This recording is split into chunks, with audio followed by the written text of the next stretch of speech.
Hello friends, मैं doctor कुमारी प्रेमलता। हमारा आज का टॉपिक है सांची का स्तूप।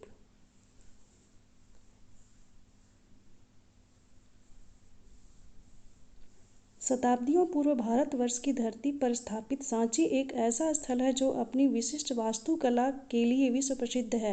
यूनेस्को द्वारा 1989 ईस्वी में सांची को विश्व की प्रमुख सांस्कृतिक धरोहरों की सूची में सम्मिलित कर लिया गया है। सांची की पहाड़ी मध्य प्रदेश के ऐतिहासिक नगरी विदिशा के निकट स्थित है। इस पहाड़ी पर कई बौद्ध स्तूप बनाए गए हैं।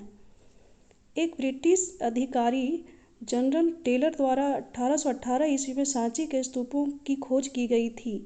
यहाँ प्राप्त अभिलेखों द्वारा जानकारी मिलती है कि इस स्थल को प्राचीन साहित्य में काकनाड या काकनय एवं चैत्यगिरि कहा गया है। सांची के स्तूप का उल्लेख श्रीलंका के बौद्ध ग्रंथों दीपवंश एवं महावंश में भी प्राप्त होता है। इसके अनुसार मौर्य सम्राट अशोक युवराज काल में विदिशा का राज्यपाल रहा था और वहाँ के एक धनी व्यापारी की सुंदरी कन्या देवी से विवाह किया था। यह स्थान उसे विशेष प्रिय था, इसलिए उसने सांची की पहाड़ी पर सांची के सुंदर बौद्ध स्तूपों का निर्माण करवाया था।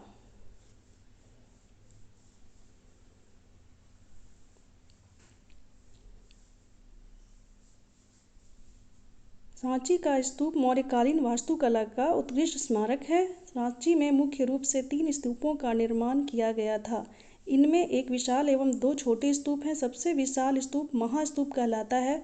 इसमें बौद्ध धर्म के संस्थापक गौतम बुद्ध के अवशेष, द्वितीय स्तूप में अशोककालीन धर्म प्रचारकों के अवशेष एवं तृतीय स्तूप में बुद्ध के 2 प्रमुख शिष्यों सारिपुत्र एवं महामोदगलायन के अवशेष सुरक्षित हैं।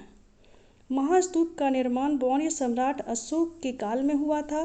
शुंग वंश के काल में स्तूप की पाषाण पट्टिकाओं का निर्माण हुआ था। वहीं सातवाहन वंश के काल में वेदिका के चारों दिशाओं में 4 तोरण लगाए गए।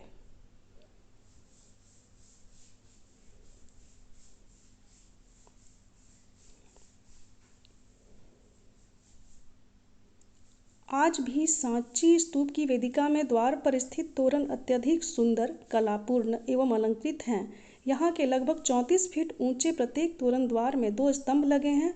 स्तंभों के ऊपर चौकोर चौकियाँ हैं जिन पर सिंह, हाथी, बैल, सर्प, बौने इत्यादि की प्रतिमाएं उत्कीर्ण हैं। सांची में वैसी मूर्तिकला का भी प्रमाण मिलता है जिनका बौद्ध धर्म से कोई प्रत्यक्ष संबंध नहीं था, जिनमें प्रमुख है शाल भंजिका की मूर्ति का बना होना, जबकि इस मूर्ति का बौद्ध धर्म से कोई संबंध नहीं था। सांची स्तूप के तोरणों पर जो शाल भंजिका की सुंदर मूर्तियां निर्मित हैं, उनमें एक सुंदर स्त्री को वृक्ष की शाखा पकड़कर झूलते हुए दिखलाया गया है। शाल भंजिका की सुंदर मूर्तियों का उल्लेख हमें संस्कृत साहित्य में प्राप्त होता है। लोक परंपरा के अनुसार ऐसा विश्वास था कि शाल भंजिका द्वारा वृक्षों को छूने मात्र से उनमें फल और फूल खिल उठते हैं। संभवतः इन मूर्तियों के माध्यम से देश की प्राचीन लोक परंपराओं को दर्शाने का प्रयत्न किया गया है।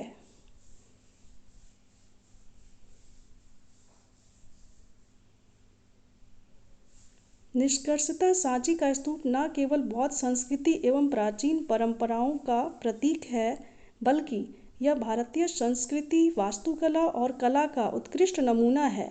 यह भारत में बौद्ध स्तूप का सबसे विशाल और सुसंस्कृत रूप माना जाता है।